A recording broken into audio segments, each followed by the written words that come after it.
Welcome back to HVAC Shop Talk podcast. This is Zack. I am your lovable host who tells you things you may or may not want to hear. Hey, that's all right. Let's drink some water, get ready for this thing. I'm accompanied here by my loyal new Heart Impact driver, which I just purchased yesterday. You can learn more about that on the Zack YouTube channel, which I do a little bit of tool stuff on. I love tools. I love HVAC tools. I love regular tools. I love all kinds of tools. So you see them, if you're in my shop right now panning around, I'm looking at the new Heart combo kit that I got yesterday, which is impact driver here. If you're lucky enough to have a visual, the impact driver here. I got some Heart stackable boxes or pack out from Heart, if you will. There's quotations being heavily used in the air there. I got that. I got a bunch of Roby stuff you guys know about. I got some new M12 stuff. I wanted to bleed red like some of the rest of you guys that, you carry the torch from Milwaukee brighter than the Olympic torch. I want to see what it was all about. And part good, part not so good, but we'll talk about that on that channel.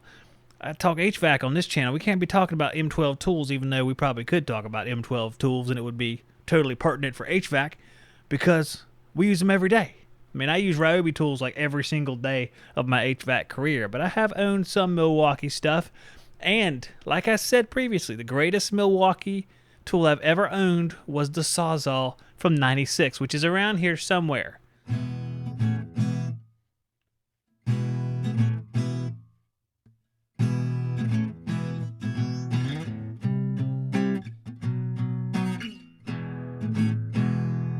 All right, so it's sitting on my desk right here. For those of you listening on the podcast, just imagine this, an old Sawzall. That should suffice. So this is my Milwaukee Sawzall from back in the day. It's so old, it's got a new cord on the end, a new plug on the end. The serial number has 96 in it. That's where I get the 96. Plus, we've been using it for a long, long time. And you compare it to like a modern Sawzall, it uses much less amperage. So it's a little bit weaker. But this thing still works just fine. I'm going to hold it up to the camera. It's been around for a long, long time, guys. Good tools. Milwaukee's been good tools for a long, long time, dude. But I'm going to tell you what, that M12 circular saw, she's a boss. I like her. She's great. She's a she, too, I guess. So I've been talking about tools. But, guys, I want to kind of hit on again what we talked about the last 2 weeks. There's plenty of podcasts out there that talk about salesy stuff. And like I told you guys before, for probably my fault, the stuff makes my skin crawl, personally. That's just me. That's how I've always been. I have a natural inclination not to trust.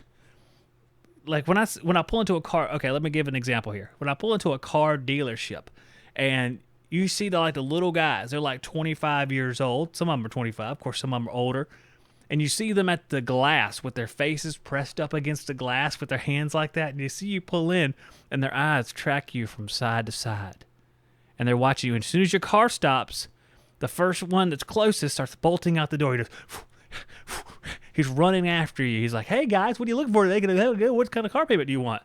You just want to slap this guy. Luckily, I had to purchase a third car because we have the mother-in-law here. We have my son's driving my truck now. So I purchased a Chevy Equinox for myself. So I drive the Chevy Equinox, which is like a smaller SUV. So we went to the Chevy place here in the large city of Burgaw.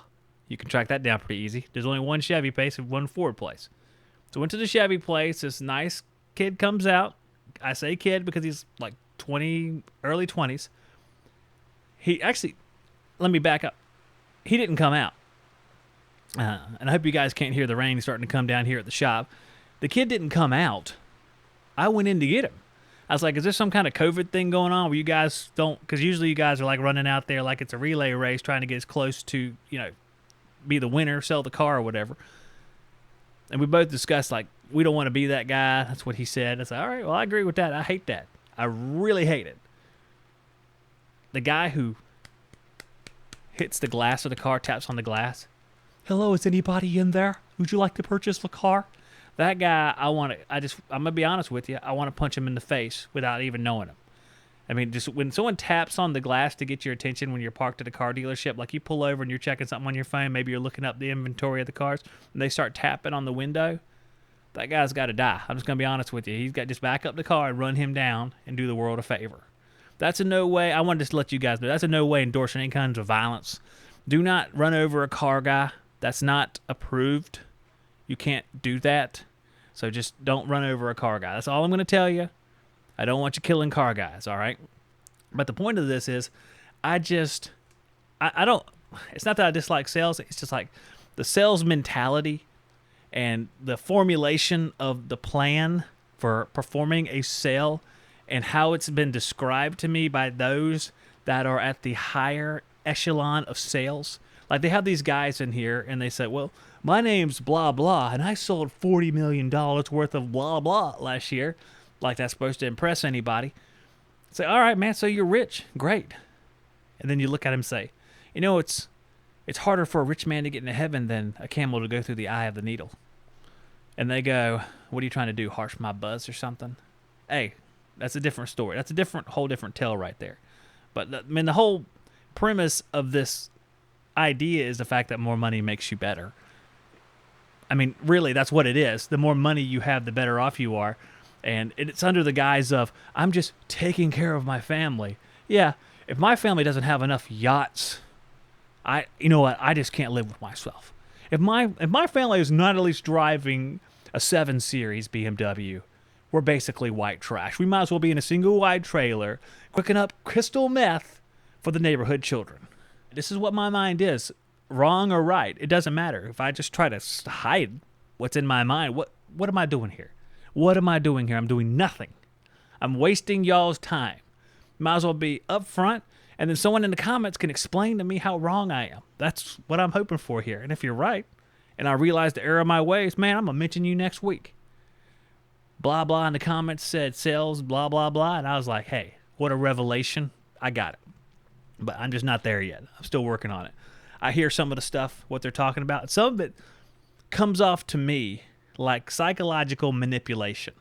It comes off to me like I'm going to funnel you into this urgent zone that you weren't initially in. So if you were not initially, let me just use the word, okay? This is the phrase, sense of urgency. Initially, if you don't have that sense of urgency and then someone forces you to have it, then isn't that manipulation and deception?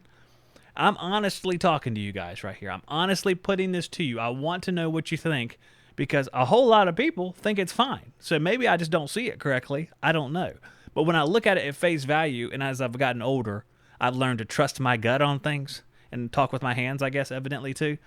But as I've gotten older, I've realized that, hey, my gut's right a lot of the times if I just trust it. Because if I feel like I'm tricking somebody into buying something. And you know what? I'm a horrible salesman, so I can't really talk. All the salesmen are like, well, how much did you sell last year? I didn't sell nothing. I don't sell anything except for sponsorships. Hey, if you want to sponsor this show, you call me, okay? I'm ready for it. Hart, you can sponsor too, man. I'm not going to lie, though. Some of your tools aren't as good as others. Roby, I've been searching after you for years. Searching for years, Roby. All right, let's get that drink of water before I get all parched talking about sales. I don't want to get all parched, start coughing. Be like it's judgment on me or something. Well, that's just my mind about sales, guys. I mean, that's how I feel about it. For better or for worse, I'm not going to sit here and hide what I feel about it because that doesn't provoke any discussion. And what is the purpose of a conversation that does not provoke thought or discussion? If we just sit here and say, well, I like the new tubing benders from blah. I mean, what's the point of that? There's no point to it at all. It's wasting time. And I don't want to waste anybody's time anymore. I've wasted time in the past. I look back and see some of the stuff I've talked about and like, what's the point of that? What I think the point of this show is and will be going forward is not only to maybe educate you in parts of the HVAC field that you may not know about or refresh you on certain things, but to make you better men and women and secondarily make you better at HVAC. There's plenty of people out there, plenty of YouTube channels and podcasts that can discuss every technical or sales thing to the nth degree. And frankly, there's guys out there that are better than I am at that. So why would I want to do that? So what I'm going to do is I'm going to try to make you better people as best I can using, yes, the Word of God to do so and using the Bible as a as a foundation for building that sort of character structure, which will make you more successful as well. I think if you're looking for success, I think we have to define what success is. You put your own definition on it from person to person, because it changes from person to person. But I think it should be a little bit more narrow than this wide variety of explanations. Like you say, what is successful? Okay, so maybe you say that having a family is success. I think that's a really good thing. I love my family. I think that every man and woman should be part of a family and create a family. I do believe that. I don't think you have to have a family, but I think that it is a beautiful experience that will test you, test your character. It's sort of like trials by fire. When you have to guide a person, teach a person, and the most difficult thing, be worried for a person because you love them so much. You worry about them. You are the overseers for life forms, basically. I have 4 in my custody, and I worry about them all the time, sometimes more than others. Sometimes it catches up with me. It's like, I don't know what I'd do if something happened to one of these people. And we got little Jackson, the 3-year-old here, and, he's just so precious and innocent, and I worry about him all the time. He's delayed with his talking. He's going to be autistic like both of his brothers. And I worry about him. I worry about him more than anything because it's one of those things where, it's just like having employees to a lesser degree with the employees because you're not blood kin to them, but you're responsible for them. You have to take care of them. And when there's a failure or when something happens to one of them, you take it personally and you feel like it was your fault. So having a family is an important part of character development. You don't have to do it like I was saying, but it's just an important part of it. So that could be a success. I wanted to have a family. Oh, all right, success. I got a family. You can say that money is success. Boy, I think that's a big problem nowadays. Money is success.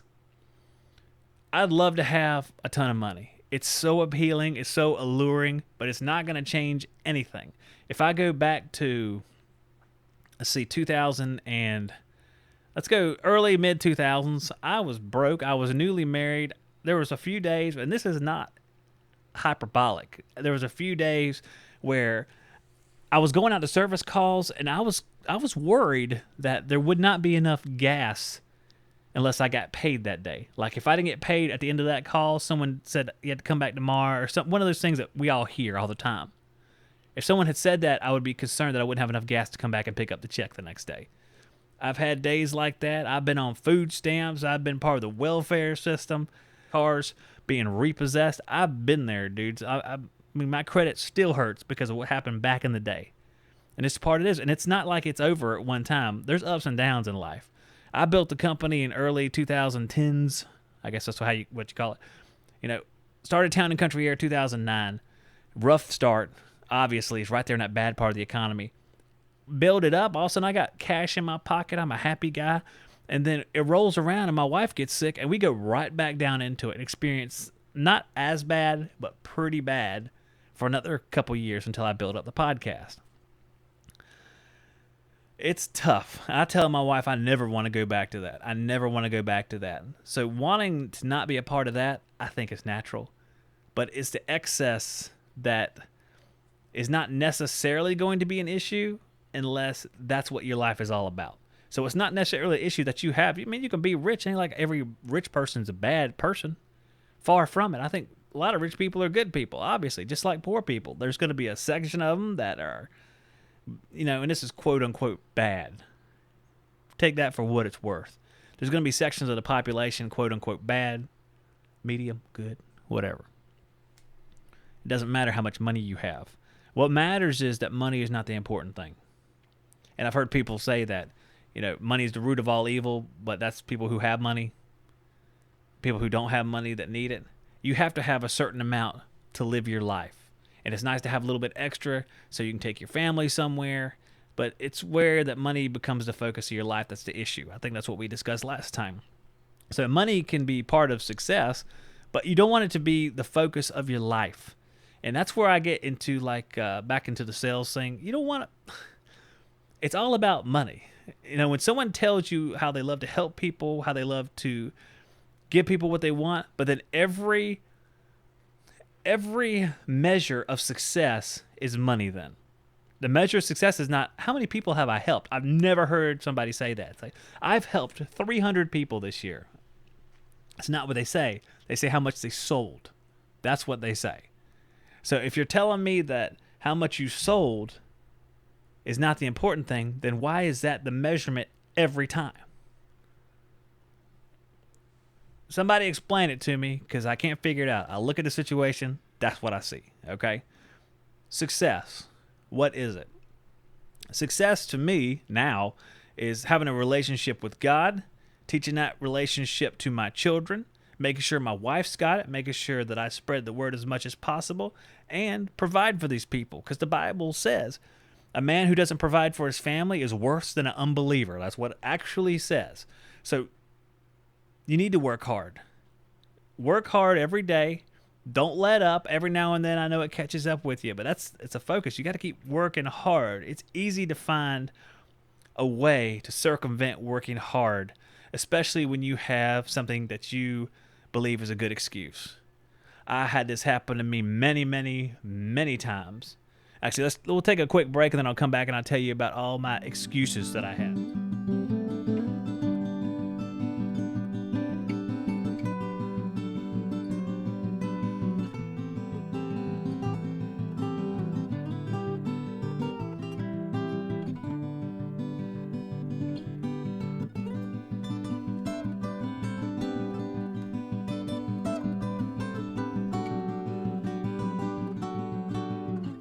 So this is the thing about having a hard time. A hard time becomes a real good justification for giving up, for doing things that are bad because you got to do what you got to do. And I think that's becoming a big pet peeve of mine, when someone thinks they can do something bad because something bad has happened to them, or they're defending one of their own. I hear this a lot of times from like mothers at ball games, that they better not say something to my son or Mama Bear's coming out. I think my wife actually has a shirt that says that, probably, because she's one of the worst offenders. Talk about yelling and screeching at ball games and stuff like that. And every single soccer game that we go to, this is what I hear. I'm trying not to yell right into the microphone. Here it is. Stop pushing. Stop pushing. Hey, that's my baby. Don't make me come down there. This is what you hear. And I slowly slink away, because while I don't want anyone pushing my son, I also believe that he's almost a grown man, and he has to deal with situations himself. I'm not a huge fan of confrontation. I tend to kind of let things go by until I see like an ultimate spot I have to step in, and then that step in can be a little dramatic. I'll just be honest with you. It's not that well, maybe I should deal better with my anger. It's that when it gets to that point, it tends to blow up a little bit. I have to even things out. I just have to be a little angry all the time. The point of this is you can't use situations like, for the instance of the ball game, like kids getting shoved around a little bit. All right, big deal. Life shoves you around a little bit. You can't complain every time. What you have to do is you have to have patience, which I'm learning. I'm not learned. I'm learning. I had no patience when I was younger. I couldn't wait for anything. It's like Amazon 2-day delivery. If it goes to 3-day delivery, or when it did over the pandemic, I'm like, this is complete garbage. Even though back in the day, you'd have to order stuff out of a catalog, which I have done. That's how old I am, guys. I've ordered stuff. I've called the catalog and ordered things, and you have to wait like 4 to 6 weeks to get something. Amazon 3-day, looking pretty good now. You know what I'm saying? It's come a long way in the life of the internet. But patience allows you to deal with some of these things, because if you have patience, you can let things play out. This is good with dealing with people on the job. If you get heated and you yell back and forth, that's been the problem with me. If someone like yells at me, I want to yell back at them. It's almost like you can lure somebody into these situations. We've seen this play out in the YouTube community, where someone gets angry and starts quote-unquote drama or whatever. What a load of crap this is. Do yourself a favor and stay about 1,000,000 miles away from all of that stuff. And everyone knows what I'm talking about. Just pack your bags and move away from that crap, because as soon as you touch it, you get tainted with this toxic crap. So do yourself a favor and move away. It's like cops. Move away, guys. Move away. Clear the scene here, everybody. Just clear the scene. Better off for you spiritually and every way else. So your ability to kind of let some things ride and let some things go is going to make or break your life potentially as far as your work. Because if you're one of the types that's like, they have to say something every time it's so dramatic. It's like, if they come at me one more time, I'm going to cuss them out. I'm going to say, F you, F this, get that out of here, get the H out of here, you effer. Stuff like that. Hey, like all that cussing. Don't have to bleep any of that. It's so immature. And the thing is, when you're younger, you think you sound older and more mature, ironically, by saying stuff like that. It's like, I'm a man now. I can talk like this. I can do these things. I'm a man. Well, here's the insight. A man doesn't do any of those things. A man is patient. A man is slow to anger and analyzes the situation. He checks his temper or teaches himself to check his temper so he doesn't get into issues like that. And every time I meet a person like that, I want to remove myself from that area all the quicker, because dealing with somebody like that where they come in there and it's so self-involved, and it's made and done to make people see you as, hey man, that guy's tough, he's awesome. Well, he's not tough. He's an idiot. That's the problem. He's an idiot, and he's going to turn you into an idiot, so move away from him. That's the idea. Tell you what, go read your Bible. Go read Matthew, Golden Rule. Treat others how you want to be treated. That's really the simplest advice, man. We talked about it before. Just treat others like you want to be treated. You want to be treated like crap? The Bible also says you judge others. And that's the standard in which you'll be judged by. So if you're talking about doing things like this, like this, if my boss sends me out another call at 7 p.m. that could have waited till tomorrow, I'm going to quit this place. I'm going to walk in there and cuss him out. Was that how you want to be treated? It's actually easier to do that than to have a real conversation. This is what I struggle with, guys. It's harder to have a real conversation than just blow up and like quit or something. To go in there and actually tell your boss, say, boss, I don't think this is right. You're sending me out like this. I don't appreciate it. And I'd like you to reconsider doing that because these calls could have waited till the next day. That's actually harder to do because you have to stay with that conversation. You have to work at that conversation, and you have to keep your temper at bay. So when your boss says, well, I really just want you to go out there. And sometimes you might just have to really go out there. Life ain't fair. Sometimes you have to do stuff like that. You're not owed anything. Everybody's woke now. This woke crap, unbelievable. It's like everyone has to have the same exact outcome in their life no matter what. Equality of outcomes, which I don't know if you guys are familiar with this. Equality of outcomes is that you want to ensure that different groups of people have the same outcome. Now, this has been applied racially, socioeconomically, but I'm just going to speak of it generally because I don't want to get into one of those conversations because it doesn't apply here. If you want to have the same result, no matter who you are, how you act, and what you do, to me, that is foolhardy. It's unbelievable to me that someone would believe that that's actually something that could really happen, or that something you deserve to happen. Why would anyone believe that we all deserve to have the exact same thing, even though we act differently, we study differently, we put more efforts into things? It sounds kind of like communism to me. That's communism, isn't it? Where you doesn't matter what you do, everyone gets the same thing. How did that system work? I don't remember. Not well. Not well. We can try socialism. That's communism, socialism. Go down to Venezuela. How's that working? Anybody got any bread? You want to go stand in the bread line and just wait and die in the bread line? It never works like that. You have to work hard, and even if you're not successful, though you work hard, you don't get to say, well, I wasn't successful. I'm just gonna move back to my mom and dad's house. I'm gonna go live in the basement. I'm gonna get food stamps, and I'm gonna drink beers all day. And that's what my life's going to be, because it doesn't matter how hard you work, because whatever.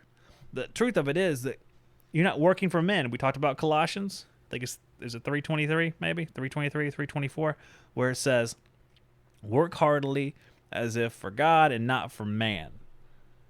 You're working for God here. You're doing what he wants you to do, not what men want you to do, because you're never going to be satisfied working for men, because you know what? Men are losers. Men are unfair. Men have a set of men flaws and women flaws. Could be men or women.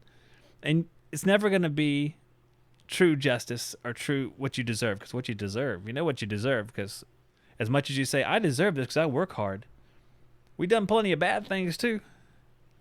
Good thing we don't get what we deserve. That's what I'm saying. Good thing that doesn't happen. Just trust in God. He'll show you the way. So I'm trying to put here. Maybe we'll read some scripture here in a minute. But kind of got off on a tangent here. I think I started with my new heart tools. I might make a podcast talking about tools too, because I kind of enjoy talking about tools. I might do that too, so look out for that. I'll let you guys know if I do that. In case you're interested, it'll be more about like general tools, because if we pan around here, we can see that I have a lot of tools. A lot of tools, and I try to buy new ones as often as I can, and sometimes I'll sell old ones to buy new ones, and so I might as well make advantage of it. I try to make like YouTube videos of tools and stuff, and whenever I do something with tools, I try to film it, put it out there.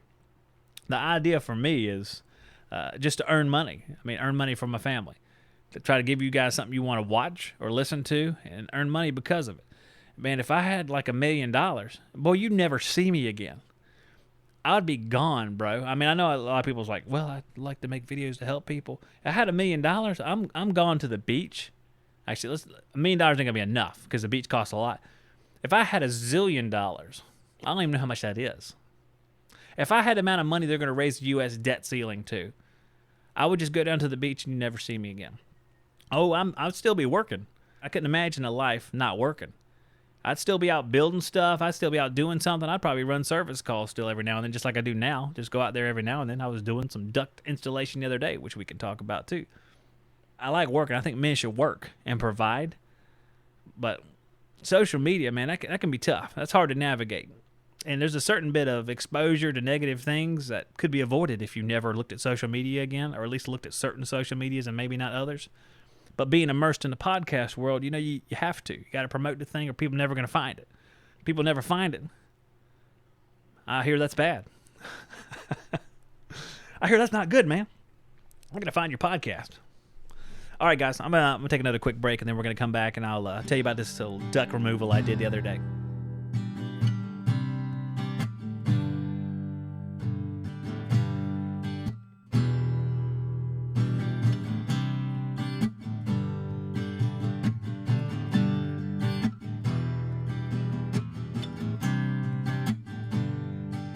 So I was at this house, which I had to remove the units from a little while back. There was a video on YouTube. I took a couple train units off a house. My brother-in-law is actually moving this house, and the moving date is actually October 16th. So we're a few days away from that still. So I had to remove the ductwork, and I told him I'd help cut the plumbing pipes out too. They had started. It's like they cut a few plumbing pipes and then just stopped. It's like, I don't want to do this. But I removed the ductwork first, so it's really easy to scoot around and cut the plumbing pipes off. I took a Sawzall down there, and there's videos of that somewhere. Oh, yeah. If you do want to see my tool stuff, I haven't done a podcast with tools yet, like I was mentioning, but I have YouTube videos. And you just go to the Zack YouTube channel, and you can see the tool stuff. And I also have Instagram, Zack's Tool Shop, as well as HVAC Shop Talk. And I have TikToks for both of those, too. Be wary of TikTok. I'm just saying, be wary of that place. And there's something else. Facebook, there's Facebook Zack's Tool Shop, and of course Shop Talk as well. And I'm also doing some stuff about my fitness. Because anyone can see here, I've lost a decent amount of weight. I'm down to on a good day 212, and I started around 280, so I feel a ton better. And I try to catalog that stuff as well in my efforts to catalog every moment of my living existence. And that's called Reformed Man. That's the name of that YouTube channel, Instagram, TikTok. You can find all that stuff there. I do a lot of exercising. Yesterday I was running the 5K, bro. I ran it out. So in 42-year-old numbers, I did really well. But if I take my kids, because they run cross country, and compare it to them, I did very poorly. But it's a lot of fun, and I feel great. I really feel awesome. For the last 15 years, I've been like, I would love to feel like I felt back when I played baseball, and I finally do feel like that. I might go hit some baseballs. It's time to go to the batting cages. You guys, meet me in Wilmington. We're going to go to Oleander Drive. We're going to go to the batting cages, and we're going to have a good time, okay? So as many of you want to come, just let me know send me a text, shoot me an email, hvacshoptalk@gmail.com. We'll meet at the batting cages and we'll head over to Casey's Country Buffet, and whatever calories we burn, we will stack them suckers right back on and have some gravy, mashed potatoes, rice, Salisbury or country fried steak, one of those. Either one's fine. And just macaroni and cheese, but not the macaroni and cheese like Kraft. I'm talking about the macaroni and cheese that has a layer on top, like a crusty layer. Oh, it's so good. That it's just that layer is like a macaroni and cheese potato chip layer. I don't know what it is. There's different ones for everybody. There's like crumbs in it or something, or like actual potato chips that are crumbled up and put on top. Oh man, I'm getting hungry now. 9:48 in the morning. I got a long way to go for lunchtime. Anyway, what were we talking about? Oh yeah, ductwork. So I cut all the plumbing pipes out. I got all the ductwork out. It's pretty simple. Because we're in the South here, it's a lot of flex. It was actually just a plenum, metal plenum, rectangular on the front and back. Couple returns come off. You just slap those collars with a hammer. You can pull them right off the plenums and just cut the flex straps down, take the flex and haul it out. So it's really simple. I left the boots. I was thinking about going up into the house and dropping the boots out of the floor, which is just as simple as typically they're tacked in with roofing tacks here, just pulling the tacks out and dropping them down. But I figured that once the house is moved, my memory will be cloudy and I didn't write anything down, so I'm just going to leave the boots on the floor so I know what sizes the ducts were that ran to them. Although, truthfully, I'll probably scan the house and see if that needs to be adjusted anyway, but I need a starting point to go by. So I left the boots on the floor. The return was panned on the joist, and what that means is you have joists that run underneath the crawl space, and there's a piece of metal that's screwed into the joist, and there's a collar in there that can share a couple different bays. And that's what they do. They imagine 3 joists, 1, 2, 3. There's a piece of metal screwed to the bottom side of it. And you guys on the podcast, I'm so sorry you don't get to see all my hand motions that illustrate this. And there's a collar. That's a circle I'm doing in the air. It also around the horn, home run. There's a collar in it that splits a couple different bays. It's pretty easy because you have to keep things as tight to the joist as possible for when they're moving the house. So I could just knock the collar out of that and just put another collar in it. Just put a sticky back collar in it, or a top pad, or whatever you want to call it, which is just it's not a tab collar. It's a collar with a ring around it, just like a top hat. And it's adhesive, so you just stick it up there and screw it a couple times. It's pretty good. The plenums were mastic so heavily, I just cut them off with a Sawzall about an inch or two away from the air handler itself. Figured I'd worry about that later. I call that screwing over future Zack. Whenever I do something that I'll have to attend to later, and I'm actually making future Zack's life harder, but as we all know, the future's not here yet, so I'm fine right now. I cut all the plumbing pipes away. A couple of the plumbing pipes had a little bit of remainder in it, so I was very gentle with those. No remainder got on to me. I'm very happy about that. I'd asked you guys on YouTube, which this is my favorite part. I'd asked you guys on YouTube what you think I should charge for it. And here's how it broke down. I was there for a couple of days for a few hours each time. I removed the units because I still haven't billed for that because, whatever. It's my brother-in-law. Who cares? Whatever. So I was going to bill him all at one time before the house move. And then I'll bill him for the other stuff after we set the house and I put the stuff back in. Few hours each day, few hours of drive time. I didn't have to throw anything away. I just set it in the backyard. And the estimates that came from you guys were so wide-ranging. I was a little surprised. It went from about $1,000 all the way up to $4,000. I thought that was like the range that was being serious about the question. The $4,000 guy said he just wanted to do it just so if they gave him the job, he'd make good money. But otherwise, the impression is like you don't really want to do it, but if someone's going to pay you a lot, you will do it. We've done that before. I remember having jobs where you say, okay, this isn't a horrible crawl space, which this one was not. A horrible crawl space, one of the ones that's hard to flip over. It's so tight, and you're going to charge them maybe a time and a half or 1.5 times what you normally would charge because you want to make, if you're going to climb down there, you're going to make some good money. So I ended up charging toward the low end there. I'm not going to go into specifics about it, toward the low end because it is my brother-in-law. I was just interested to see how wide the different numbers, how far they went, because that's a pretty big range right there. And I didn't know who was being serious. There was a couple people that were obviously not being serious. Obviously. It's kind of funny. The $20 guy, that's what I'm talking about. $20. I don't even drive over there for $20. Drive down the street from my house, man. So that was interesting. I don't know if that's how it is throughout any estimate throughout the country, if we get that wide of variety. And I know that things change throughout the country, like a price in California is not the same as a price in North Carolina. But I have a feeling that there's just a wide swing no matter where you're at. So that was pretty interesting as well. Guys, I think I've taken enough of your time for one day. I didn't get really into any scriptures besides just quoting a few verses. We'll get more into that next time. I do encourage you to read the book. All right, I'm going to get out of here. Thank you. If you need to get a hold of me for whatever reason, HVAC Shop Talk at gmail.com. You can also mail me at my home address. Just kidding, you don't get that, but it's all over the internet already, so it doesn't really matter. Let's see if there's anything else. Men with Issues Show if you want to learn Bible. Reformed Man if you want to see about the fitness stuff, and Zack if you want to know about the tools. Of course, if you lose any of those or can't remember anything, you can always email me and ask me. Hope you guys have a good week. Work safe, work successfully. Everybody read your Bibles just a little bit each day, I hope. And I will see you guys on the next one.